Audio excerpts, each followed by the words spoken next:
ونصلي على رسوله الكريم أما بعد قال الله تبارك وتعالى في كلام المجيد ألف لام ميم ذلك الكتاب لا ريب فيه صدق الله مولانا العظيم وقال صاحب القرآن سيد الرسل خاتم الأنبياء محمد مصطفى صلى الله عليه وسلم إن الله يرفع بهذا الكتاب أقواما ويذهب بآخرين أو كما قال عليه الصلاة والسلام إن الله وملائكته يصلون على النبي يا أيها الذين آمنوا صلوا عليه وسلموا تسليما اللهم صل على محمد وعلى آل محمد كما صليت على إبراهيم وعلى آل إبراهيم إنك حميد مجيد اللهم بارك على محمد وعلى آل محمد كما باركت على إبراهيم وعلى آل إبراهيم إنك حميد مجيد یا الہی ہمیں عامل قرآن کر دے اس نئے پود کو پھر سے مسلمان کر دے وہ پیغمبر جسے سرتاج رسول کہتے ہیں اس کی امت کو تابع فرما کر دے تمام محترموں دیر مبارک مجلس دے او پیو دیر مبارک زی کی چکم یو دینی ادارہ دا او بیا تقریب دا ختم القرآن دے داغی پا مناسبت سرمگو تاثر آئیو دیشیو الحمدللہ دا اللہ تبارک و تعالی بمگو تاسو باندې ډیر لوی فضل و کرم دی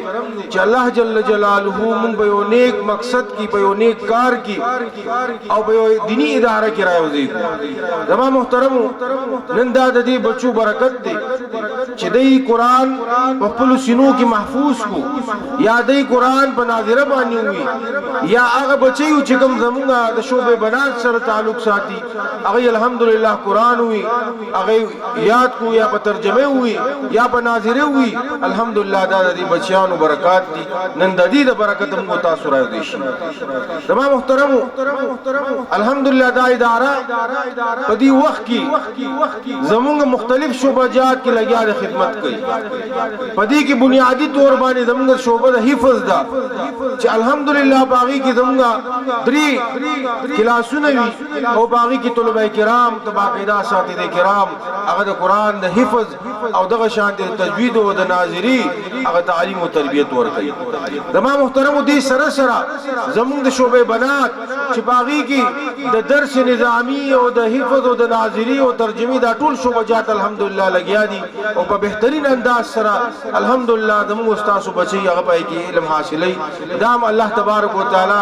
دې داری ته او موږ تاسو باندې الله جل جلاله فضل او کرم دي چې موږ دا خدمت الله پاک اخلي او زما محترم د دې سره سره زموږ ان شاء الله آئنده کال ته په شعبه حفظ سره سره په درس نظامی کې په شعبه د بنین کې ان شاء الله تعالی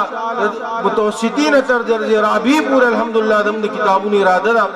او ان شاء الله زموږ په دې اداره کې تاسو دا بچیان چې راځي او قرآن وایي او د قرآن زده کړه کوي یا د علوم دینیه زده کړه کوي زما محترمو دا موږ استاد دنیا او د آخرت د ګټې باعث ګرځي دې د وجې زما تاسو ټول نه اپیل دی چې موږ سره په دې کې په باقاعده تعاون کوي د تاسو مالی تعاون سره زموږ تاسو هغه اخلاقی تور باندې زموږ تاسو یو ځواله او تعاون موږ تاسو د پاره بنیادی شی دی د وجې تاسو د بچیان چې دلته راځي د اداره کې سبق کوي الحمدللہ موږ تیر کال تقریبا 50 लाख روپۍ زموږ د ادارې خرچو یعنی باغی کې زموږ د لنګر خرچوم دا باغی کې د اساتذه کرامو تنخواګانې دي باغی کې زموږ تاسو ګورئ چې کوم تیر کال زموږ نو بایګان راغلي سکال باغی باقاعده فرق محسوسي په دې اداره کې چې څومره تعمیر کال الحمدللہ په دې کې شوی دی زما محترمو دا تاسو په تعاون سره د دې علاقې غیرتمند مشران او د رونو د خويندو په تعاون سره الحمدللہ د اداره چلی دې لپاره نه د حکومت د طرفه او نه د نور چا د طرفه خصوصي ګرانټ نشته زما محترم خصوصا د اهل خیر او حضراتو د تاسو غوندي غیرتی مسلمانانو رونو بایګانو په تعاون سره الحمدللہ په دې اداره کې د دې بچو هغه تربیت کیږي د دې کفالت کیږي او بیا دې سره سره زما محترم الحمدللہ زموږ په دې اداره کې د المهربان ټرست یو اداره شوبه ده چې باغی کې مونږ د یتیمانو بچو کفالت کوو هغه کې تقریبا موږ سره وته ماشومان دي چې هغه موږ سکالم داغي کفالت کړی الحمدلله داغي کپڑا جامه داغي تمهانه 100 روپۍ خرج داغي روټي دا هر یو شی الحمدلله موږ دا اداره داغي هغه پوره کفالت کوي او دا الحمدلله په دې اداره کې دا ټول شوبجات لګیا دي کار کوي دې د وجي موږ سره مستند اساتذه کرام بهترین قابل او په هر شوبه کې الحمدلله بهترین اساتذه کرام دي چې هغه لګیا دي شب او روز په ژوندۍ وقف کړی دا د ادارې د پاره تاسو د بچانو د پاره دې کې ما تاسو ټول نه دا اپیل دي چې مالی تعاون سره سره اخلاقی او بیا دې سره سره د خپل بچیان دا بدل تراولي دغه د اداره د دې بنیادی مقصد زمون په دې کې جوړولو دا چې د دې علاقې د بچیان دا د قران او د سنت رسول صلی الله علیه وسلم نه هغه د باقاعده پوه شي او خبردار شي او غز دکړي نو که یو اداره کې د بچیان مو سره دلته کې د بونیر نه او د کاټلنګ نه او د پیښور او د یو زبل د بلا ماشومان راځي سبقونه وي او چې د دې محلي یا د دې کلی بچیان مو سره سبق نو بیا فایده شو زمونږ مقصد د دې ادارې د دلته شروع کېدو ټول نړۍ مقصد داو چې د دې علاقې بچو ته خلکو ته خیر ورسو د دې مین د خويند هغه د قران او د حدیث او د علوم دینیونه هغه مستفید شي زمونږ د مشران زمونږ شران هغه د قران نه د قران د علوم نه مستفید شي دا زموږ بنیادی مقصد دی چې زما د دې علاقې خلک دا غي په زموږ کې د قران عظمت نیوي د خپل بچیانو او د خپل بچیو د قران خودل نیو زما محترم بیا د دې ادارې دلته فایده شو بل دینه معشوم راځي دلته نه بخیر حاصلې او د دې علاقې خلک هغه محروم وي زما محترم تاسو ټول نه زما دا اپیل تاسو ټول نه زما دا اپیل چې خپل بچیان او دلته دې ادارې تراولي ان شاء الله په دې اداره کې صرف دا نه چې موږ تاسو ته قران خيو دې سره سره نن سبا دور چونکه د مادیات دور دی دې د وجه زموږ تیر کال موږ په دې کې باقاعده د سکول یو شوبم کولاو کړی دا چې کوم بچیان هغه لیکل نشي کولای هغه پڑھائی نشي کولای الحمدلله باقي کې موږ آغاز کړو نن دې پیر د ان شاء الله دا غینم کوي نو ان شاء الله زموږ بنیادی مقصد دا دی چې تاسو بچو خط تربیت وکړي دا د معاشره بهترین افراد وکړي دا د قران حافظان وکړي دا علوم دینی او عالمان وکړي دینه د معاشره بهترین افراد وکړي یا زموږ چې څومره بچي دي په کورونو کې هغه عالمان شي هغه د دین خدمت وکړي بل ما غي په کورونو کې دین راولي او نور خلکو ته موخی زما محترم دا زموږ بنیادی مقصد دی دې د وجه زما تاسو ټول نه دا اپیل دي که بچي مو دي په کورونو کې مین دي خويند دي دلته راځي زموږ الحمدلله اساتذه کرامي دي هغه باقاعده معلمات دي هغه باقاعده قران خي ترجمه خي تجوید خي او دې سره الحمدلله د درس نظامی هغه شوبه ده زموږ تقریبا 3 درجه شو الحمدلله بچي پکې لګیاره سبق وي اوسم د سکال د وفاق امتحانات مرکل دغه شانته د بنینو کې لګیاره مهنت جاری دي زما تاسو ټول نه دغه اپیل دي چې خپل بچي او خپل بچیان دا ټول د مدرسې تراولي چې ان شاء الله دا قران حافظان خي دا زما محترم تاسو ګور د دنیا او د آخرت ګټه ده نن په دې معاشره کې دا بچي د ستاره قران نه خبر شو د پسینه کې قران راغو د پسله کې به د خپل اساتذه کرام سره سره د خپل والدین ادب او احترام دی به د خپل مشرانو عزت کوي او که فرض کدا بچي تا د دنیا علوم طرف تواستول او صرف د دنیا په مال او دولت کې دا غي په حصول کې د اخته کو محترمو یاد وساتئ دغه بچي د ستاره لاس نه بیوي جو انسان د قران سره سره د پسینه کې قران می د پسینه کې علوم دینیه می او د سره سره د محترمو دغه بچي بیا په معاشره کې کار کسب کوي دی به ان شاء الله د خپل والدین فرمانبردار وي دی به د خپل رشتہ دارو سره سلوک ساتي دی به په معاشره کې دین خودن کې خي دی به دین د نقصان باعث نه ګرځي دی ان شاء الله د دین او د دنیا د کامیابی باعث ګرځي دغه د ما تاسو نه بنیادی درخواست او اپیل دی د محترمو زموږ تیر کال کې په ابتدا کې مون سره د عرش الله جل جلاله په فضل او کرم باندې چلیږي ابتدا کې مون سره 2 لک روپۍ چې په دې باندې مونږ لنګرم چلو په دې باندې مونږه ساتي د کرامو تقریبا 1 لک تن میاشتې سره پاسه 1 لک تن خاګانې مورکو دې سره سره زموږ سره پاسه 1 لک 1.5 لک پورې خرچه د لنګر دا زموږ سره کال په سر کې 2 لک روپۍ وي سره او د کال په اخر کې چې موږ حساب کو 50-55 55 लाख روپۍ الحمدلله هغه په دې اداره کې لګېدلې دي په لنګر کې په تنخواګانو کې او په تعمیري کار کې الحمدلله زما محترمو دا د الله تبارک وتعالى فضل او کرم او زموږ یقینا الله جل جلاله باندې باور ده مونږ بچا باندې یقین نشته نه زه نه تاسو یو فرد هغه کې دا قوت او طاقت نشته چې هغه د ادارې وچلوي زما محترم نن موږ خپل کورونه نشو چلولی نن د کور ضرورت مو نشو پوره کولی هر سړی په خپل کور کې پریشان دی نن په کور کې لس کسه مهنت مزدوري کوي او د کور بیا بلا پریشانیاں دي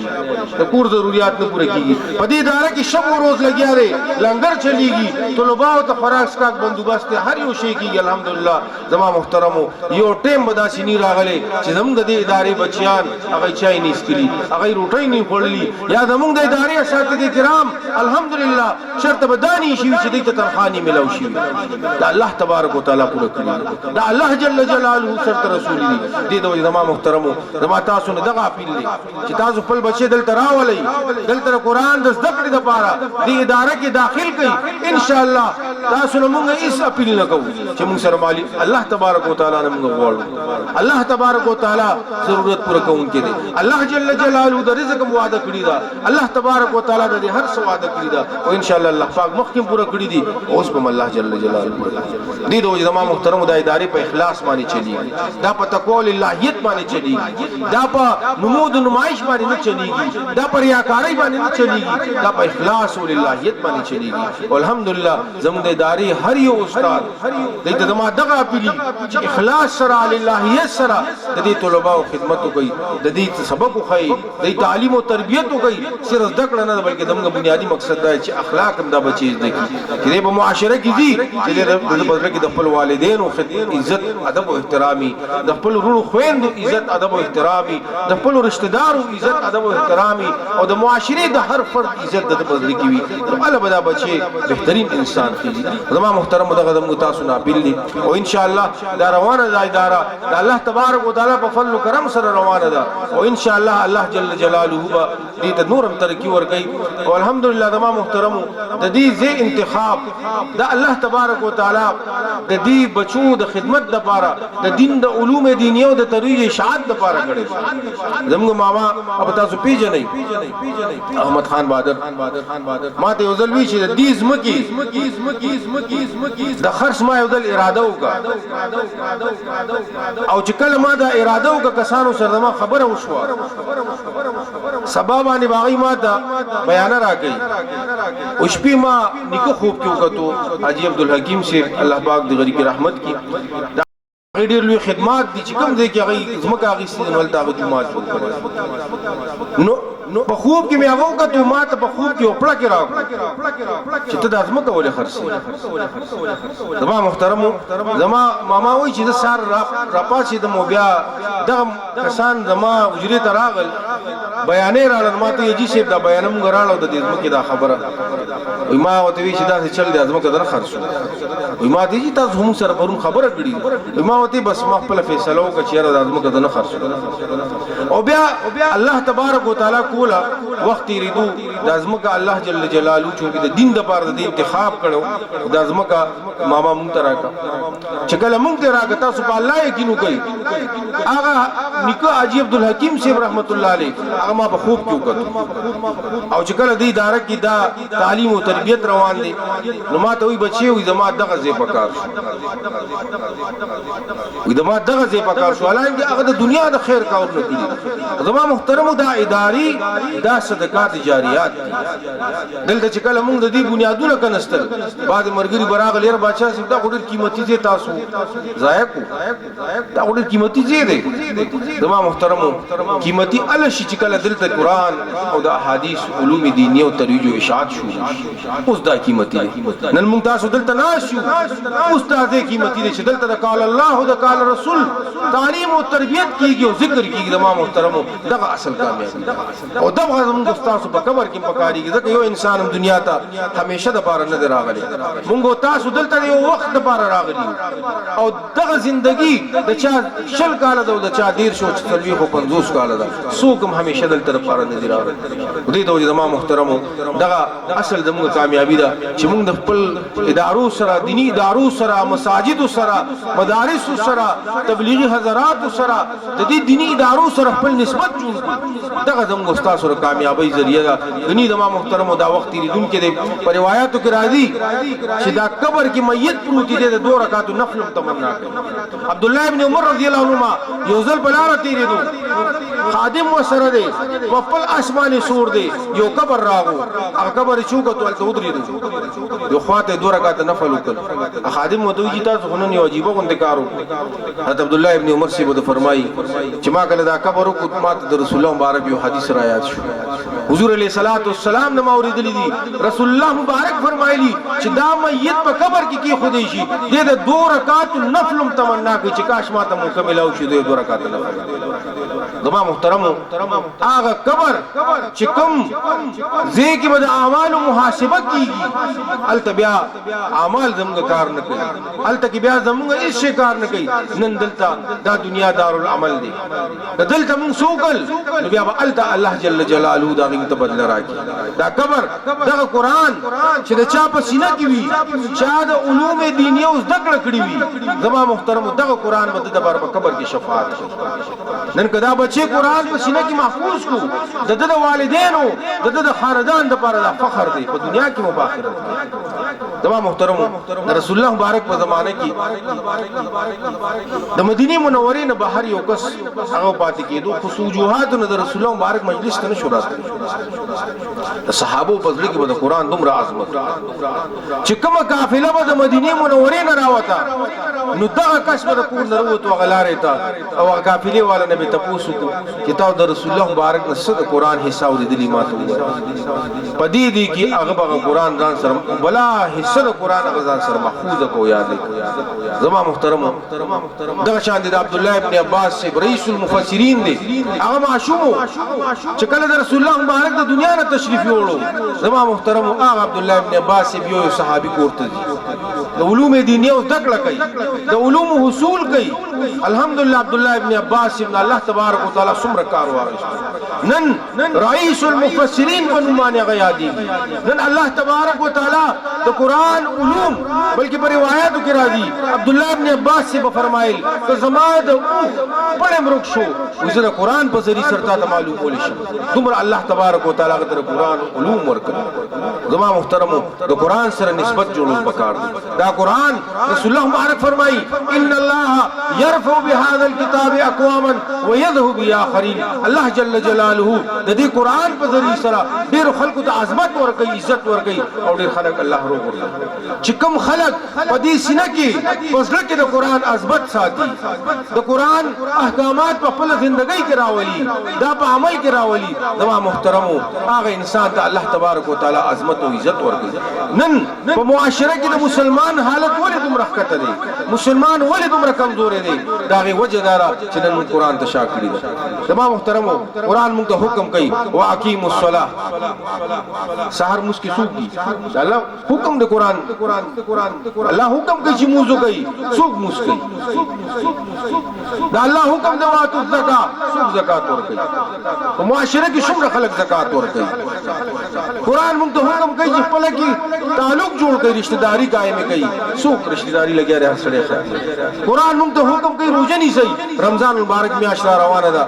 څومره خلک روزي نشي د دې رمضان د میاشت راتلو سره ډیر خلک وي زما دا بیماری ده دا بیماری ده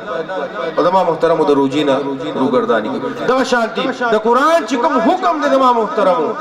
هغه نم ګرو او بیا موږ وایو چې زموږ حالت نه بدليږي زما محترمو زموږ حالت به اعلی بدليږي چې موږ قرآن په خپل ځل کې راولو د قرآن عظمت زموږ په ځل کې راشي د قرآن علوم احکامات زموږ په عمل کې راشي اصل کامیابی زموږ استاد سودار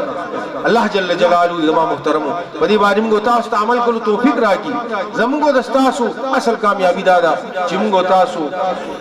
خپل بچي دې ادارو تراولو دې مدارس تراولو الحمدلله زموږ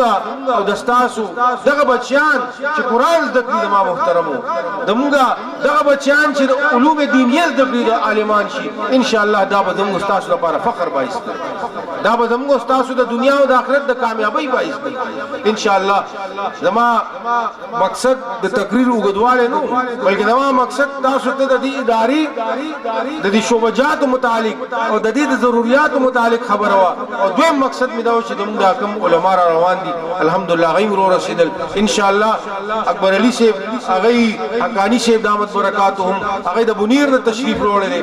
دا موږ او تاسو د باندې لوی فخر دی چې انسان موږ د هغه بیاناتو لپاره کم دی رقم دیته دي الحمدلله هغه دې ادارې درازي دغه شانتي حضرت مولانا قاری پیر طریقت بشیر احمد صاحب دامت برکاتهم چې زموږ د علاقې زموږ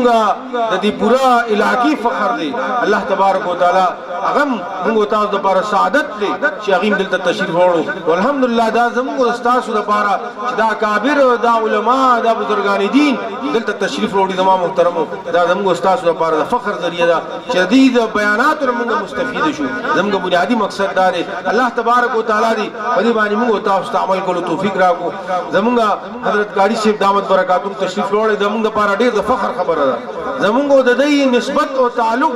دا صرف اوس نه دی بلکې زموږ د بزرګانو د حضرت بادشاہ ګل صاحب رحمت الله علیه او د بابا صاحب رحمت الله علیه د زمانینا دا سلسله دوی سره روانه ده د دې والد صاحب د دې ترونه ماماګان بلکې زموږ چې کوم د طریقت سلسله ده هغه کې الحمدلله موږ دوی یو زینو الله جل جلاله زموږ د استاسو هغه اکابر مشران نن دلته موږ سره موجود دي دا د دې ادارې لپاره زموږ استاسو لپاره فخر ذریعہ الله تبارک وتعالى دې بدی باندې موږ تاسو عمل کولو توفیق راکړي. واخر دعوانا الحمدلله رب العالمین.